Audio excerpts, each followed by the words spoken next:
This is the Devil's Guide to D&D. Devil's Delegate here, and I'm here once again looking at the subclasses from Matt Mercer's newly published Tal'Dorei Reborn. This is my 7th review and overview, so take a look at the others if you're interested. Today, it's the way of the Cobalt Soul monk. Like the Open Sea Paladin, this one isn't completely new. There's been several published versions before, and it is up on D&D Beyond, where you can choose to play it now. The new version is pretty much the same as the one on D&D Beyond, with a couple clarifications and one minor change so that the Cobalt Monk only might torture people instead of will torture people. We'll get to that. So it's not brand new, but there's some adjustments, and it's in the newly published book, so it gets my attention, and hopefully yours. Let's see if it's good and if you want it at your table. Generally, from a monk subclass, I want 3 things. Firstly, because the monk class is mad, that is, multiple attribute dependent, it's hard for it to keep up with the other classes. If it wants to hit as often as a fighter or rogue, it needs to max out its dex. But if it wants to use its features, such as stunning anyone, it needs to max its wisdom. And it needs to max both of those if it wants to have an armor class even close to that of a frontline martial. And if it wants to hang around in melee, it needs to get a high con. And doing all of those is impossible if you're using point buy or standard array to generate ability scores. So the monk is always going to be behind in one way or another. So I want a subclass to help with that, either directly or indirectly by buffing damage dealing and defense. Secondly, the monk has some resource management issues with ki being in short supply, so I'd like it if a subclass helped with that. But that hasn't happened yet, so at least I want a subclass not to make things worse. And finally, monks are very limited in what they do. They punch. The class gives them little else to do in combat and nothing to do out of combat. So I'd like some versatility. Give the monk something new, something different, some additional role in the party. What does the way of the Cobalt Soul do? Well, the theme of the subclass is a thoughtful and studious monk who tries to know its enemy to better defeat them. That fills me with hope and apprehension. It suggests variety, but also suggests using another attribute score, intelligence, and math says that's not workable. Let's get to the details. At 3rd level, you get extract aspects. When you hit a creature with an attack that's part of your flurry of blows, you can analyze it, and it stays analyzed until you take a rest. And this analysis has 2 benefits. The first is that whenever an analyzed creature misses you with an attack, you can use your reaction to punch it. That's not bad. That could give you quite a few extra attacks in a day. There's no limit to the number of analyzed creatures you can have, so attack several different ones on your first few turns to make sure there's plenty of opportunity to get in those additional strikes. But now let's temper that. See, to get those great new additional punches, you have to be hanging out with the enemy, giving them opportunities to attack you. They can't miss you if they aren't able to attack you, and if they attack you, they might hit you. And that's not the way monks stay alive. Monks are mobile little minxes. They dash in, attack, and then move on, using maneuverability to make up for their fragility. If they just stand there, they won't be standing for long, which makes this more of a niche ability. When the monk is at perfect health, and more when he's fighting minions that are clearly poorer at hitting than is normal, then this is a nice extra boost. But it can't be used regularly. Well, not unless the monk is going to dodge all the time, even after he's out of ki, and make the reaction attack his main attack, which is an interesting option. The second benefit is the monk learns some details about the analyzed creature: vulnerabilities, resistances, and immunities. I'm not sure if I should call this a ribbon feature or just a really situational one. Most of the time, either none of this will matter or everyone will already know it. You're running into the meta problem that players buy the books too, so are familiar with creature stats. The fact that skeletons are immune to poison and vulnerable to bludgeoning is not going to be a big surprise to anyone. This will be better with a DM who designs his own monsters. And where this info will matter, one of either an Arcana, Religion, or Survival check should retrieve it. But another way of getting the info isn't bad.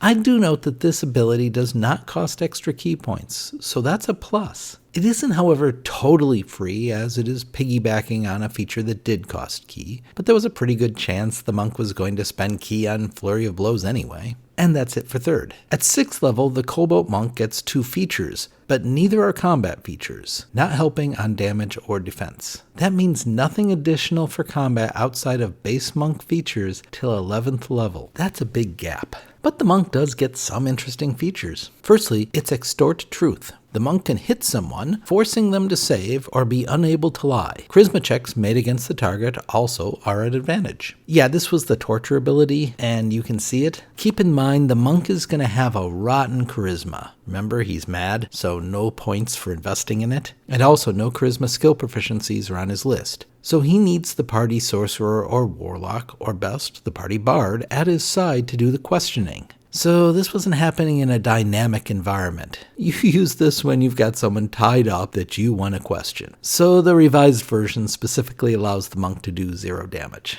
That was a good change. Now the target can't lie, but doesn't have to answer, and can be evasive, which is why you want the bard asking the questions. This is another of those features that could be considered a ribbon or just very situational. If your campaign is all about spying and intrigue, and has close to nothing to do with dungeons or dragons, then you'll get some use out of this. Not every session, but some. Otherwise, not much.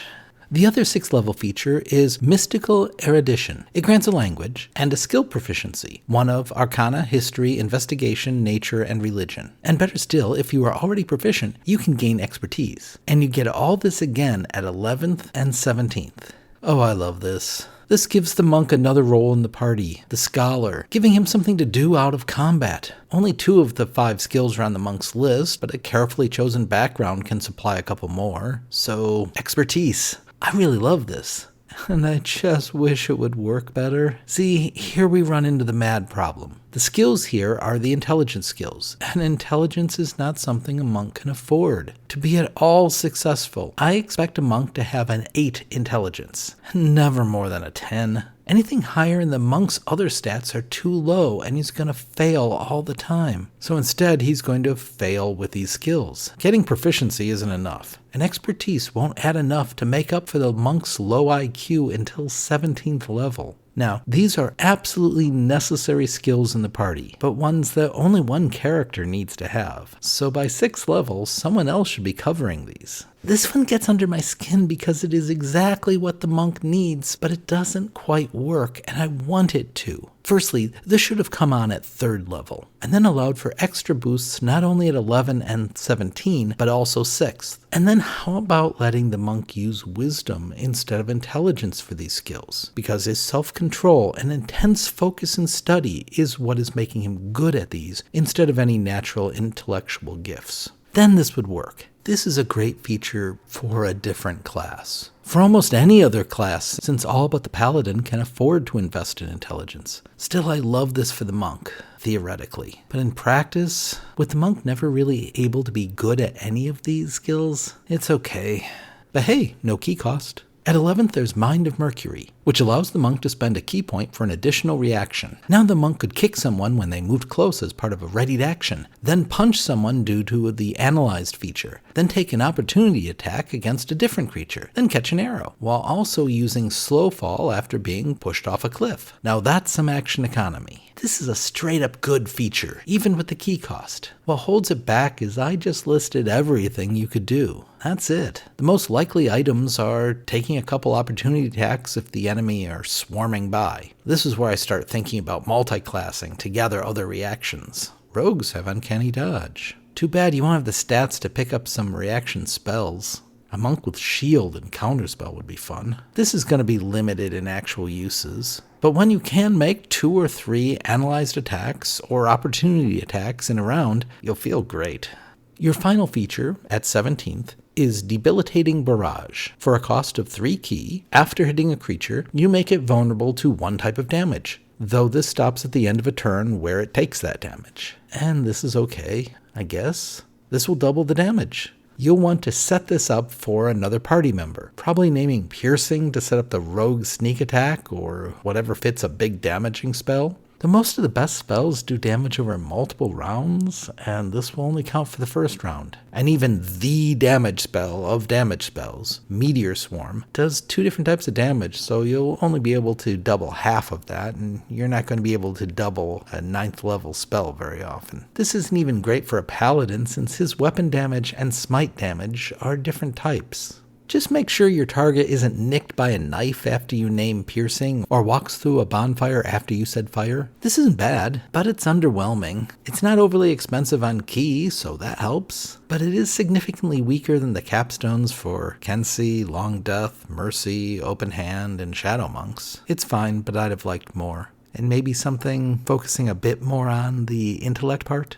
On the scale of monk subclasses, the Cobalt Soul is pretty good, but that's because monk subclasses are notoriously bad. This one gets big points from me for trying to do something different. As for playing, I'd choose this over any monk except Mercy. The problem for me is that while most of the monk subclasses are just a mess, this one is close enough that I want to fiddle with it to make it right, or have Mercer and co. fiddle with it.